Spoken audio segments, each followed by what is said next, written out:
पुराने गंदे वस्त्र उतार कर नए वस्त्र पहनाते समय एक छोटा बालक रोता है, किंतु माँ उसके रोने की परवाह किए बिना वह वस्त्र बदलती है, क्योंकि वह जानती है कि उसके बालक के लिए क्या उचित है। उसी प्रकार भगवान अपने भक्त के इच्छा की परवाह किए बिना उसे सफलता और निसफलता देता है, क्योंकि वह जानता है कि उसके भक्त के लिए क्या उचित है। कलयुग चल रहा है, इसलिए ये विचार दिल से निकाल दीजिए कि बिना मतलब कि कोई आपसे रिश्ता रखेगा पास, ऐसा कुछ जरूर बचा कर रखिए कि लोग उसे पाने के लिए आपसे जुड़े रहे। खुद को खाली मत होने देना, क्योंकि लोग खाली चीजों को कचरे के डब्बे में डाल देते हैं। सब कुछ खोकर भी अगर आप में कुछ करने की हिम्मत है तो समझ लीजिए आपने कुछ नहीं खोया। महाभारत के समय कर्ण के वध के बाद जब पांडवों को यह पता लगा कि माता कुंती ने उनसे यह बात छुपाई है कि कर्ण उनका बड़ा भाई था, तब युधिष्ठिर ने कुंती को यह श्राप दिया था कि आज के बाद कोई भी स्त्री ज्यादा लंबे समय तक कोई भी बात नहीं छुपा पाएगी।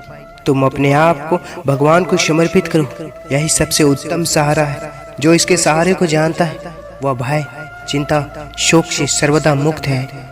दीपक बोलता नहीं, उसका प्रकाश उसका परिचय देता है। ठीक उसी प्रकार आप अपने बारे में किसी से कुछ न भूलें, अच्छे कर्म करते रहे, वही आपका परिचय देंगे। एक कबाड़ी वाला सीख दे गया कि सारा सामान लिया पर भगवान का तस्वीर छोड़ गया। पूछा, ये क्यों नहीं लिया? बहुत खूबसूरत जवाब, भगवान को बेचने की आपकी औकात होगी पर मेरी खरीदने की औकात नहीं है।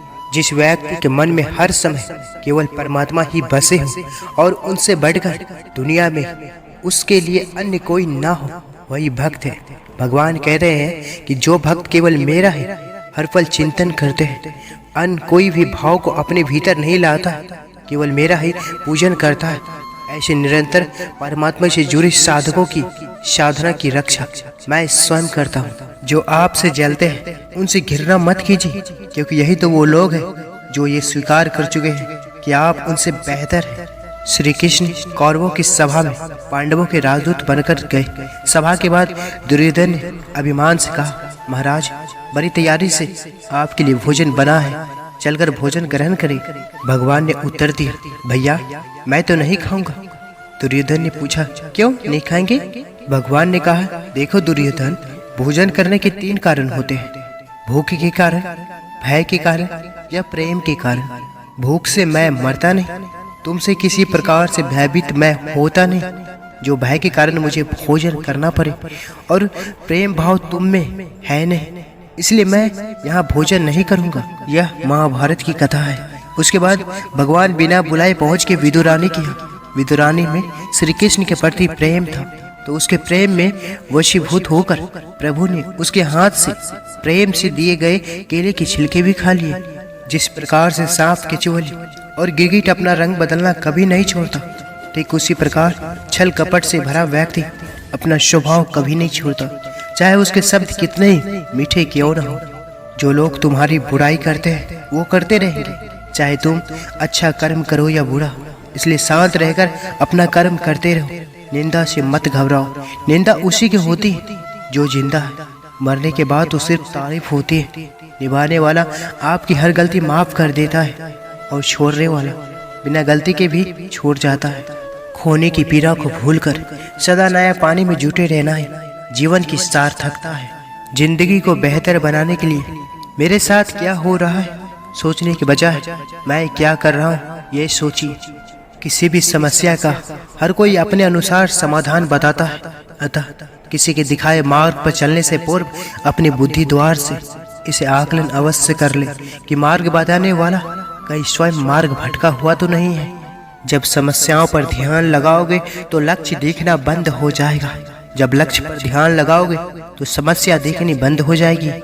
परिवर्तन कष्टदायी अवश्य होता है, परंतु परिस्थिति के मांग के अनुरूप खुद को परिवर्तित ना कर पाना और भी अधिक पीड़ादायी होता है। जिंदगी में जो कुछ भी होता है अच्छे के लिए होता है। बुरा वक्त इसलिए आता है ताकि हम अच्छे वक्त की कीमत जान सके, और लोग इसलिए बदल जाते हैं ताकि हम उनके असली चेहरे पहचान सके वो क्या थे और हम उन्हें क्या समझ रहे थे।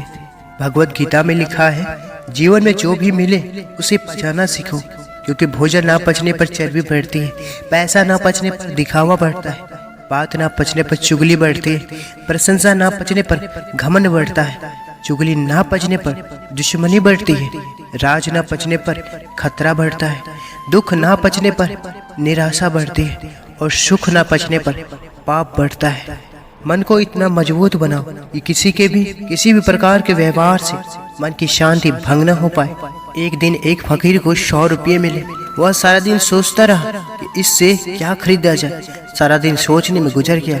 उसने शाम को वह 100 रुपये फेंक दिए और कहने लगा, हे भगवान, 100 रुपये की खातिर मैंने तुझको सारा दिन भुला दिया, लेकिन जिनके पास लाखों करोड़ों रुपये जमा है वह कैसे तुझको याद करते होंगे। सतयुग से लेकर द्वापर युग तक भगवान विष्णु ने अब तक कई अवतार धारण किए, जिनमें से उन्हीं अवतारों में से एक है नरसिंह का अवतार। ऐसा कहा जाता है कि जब बुराई का घड़ा भरा तब उसे तोड़ने के लिए विष्णु जी अवतार लेते हैं। प्रहलाद, जो कि राक्षसों के राजा के हिरण्यकश्यप का पुत्र और भगवान विष्णु का अनन्य भक्त था, प्रहलाद की भक्ति से परेशान होकर उसके पिता उसे जान से मारने का प्रयत्न करने लगे। तब अपने प्रिय भक्त की रक्षा के लिए भगवान विष्णु ने नरसिंह अवतार का धारण किया। कर्मों का गणित बड़ा सीधा और सरल है। कर भला तो हो भला, कर बुरा तो हो बुरा। एक बार एक महात्मा बाजार से होकर गुजर रहा था। रास्ते में एक व्यक्ति खजूर बेच रहा था। उस महात्मा के मन में विचार आया, खजूर लेनी चाहिए। उसने अपने मन को समझाया और वहां से चल दिया, किंतु महात्मा पूरी रात भर सो नहीं पाया। अगले दिन वह विवश होकर जंगल में गया और जितना बड़ा लकड़ी का गठरा उठा सकता था उसने उठाया। उस महात्मा ने अपने मन से कहा, यदि तुझे खजूर खानी है तो यह बोझ उठाना ही पड़ेगा। महात्मा थोड़ी ही दूर चलता, फिर गिर जाता, फिर चलता और गिरता। इसमें एक गठरा उठाने की हिम्मत नहीं थी, लेकिन उसने लकड़ी के भारी भारी 2 गठरे उठा रखे थे। 2-2.5 मील की यात्रा पूरी करके वह शहर पहुंचा और उन लकड़ियों को बेचकर जो पैसे मिले उससे खजूर खरीदने के लिए जंगल में चल दिया। खजूर सामने देखकर महात्मा का मन बड़ा प्रसन्न हुआ। महात्मा ने उन पैसों से खजूर खरीदे, लेकिन महात्मा ने अपने मन से कहा कि आज तू खजूर मांगे, फिर तेरी कोई और इच्छा करेगी। कल अच्छे अच्छे कपड़े स्त्री मांगेगा, अगर स्त्री आए तो बाल बच्चे भी होंगे, तब तो मैं पूरी तरह से तेरा गुलाम ही हो जाऊंगा। सामने से एक मुसाफिर आ रहा था। महात्मा ने उस मुसाफिर को बुलाकर सारी खजूर उस आदमी को दे दी और खुद को मन का गुलाम बनने से बचा लिया। यदि मन का कहना नहीं मानोगे तो इस जीवन का लाभ उठाओगे, यदि मन की सुनोगे तो मन के गुलाम बन जाओगे। भगवान से किसी ने पूछा, आप भी कमाल करते हो, किसी को इतना खूबसूरत और किसी को बदसूरत बना देते हो, आखिर ऐसा क्यों करते हो? सभी को सुंदर बनाने में आपका क्या जाता है? भगवान ने कहा, मैं जब मिट्टी गूंथता हूँ तो सुंदरता सभी के लिए बराबर ही लेता हूँ, परंतु किसी में सुंदरता अंदर रह जाती है और किसी में बाहर। जिस शरीर को लोग सुंदर समझते हैं, मौत के बाद वही शरीर सुंदर क्यों नहीं लगता? उसे घर में न रखकर जला क्यों दिया जाता है? जिस शरीर को सुंदर मानते हैं, जरा उसकी चमड़ी तो उतार कर देखो, तब हकीकत दिखेगी कि भीतर क्या है।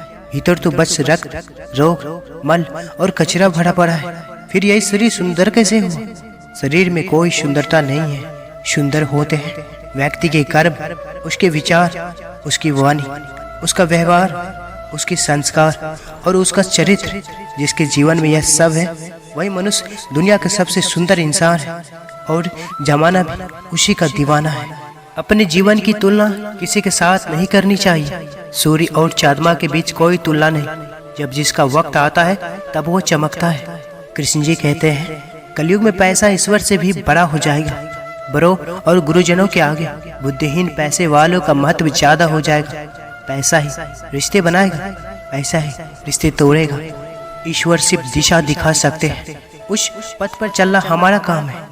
और वास्तविकता में अगर तुम चलना ही नहीं चाहते फिर तुम्हारा ईश्वर का दोष देना व्यर्थ है। हनुमान जब लंका गए तब मैनाक पर्वत ने उनसे कहा, हनुमान जी आप थक गए होंगे, थोड़ा विश्राम कर लीजिए। हनुमान जी ने जवाब दिया, राम कीज किन्हें विनो मोही कहाँ विश्राम। अर्थात जब तक मैं राम जी का कार्य पूरा नहीं कर लूंगा विश्राम नहीं करूंगा। जिंदगी का यही मंत्र है। जो कार्य आपके लिए सबसे जरूरी है उसे पूरा किए बिना कभी विश्राम मत कीजिए। कृष्ण के प्यारे भक्तजनों, अगर आप इस चैनल पर पहली बार आए तो कृपया चैनल को सब्सक्राइब अवश्य करें। इस वीडियो को लाइक कर वीडियो को कमेंट में जय श्री कृष्ण अवश्य लिखें। अब लेते हैं आपसे विदा। जय श्री कृष्ण।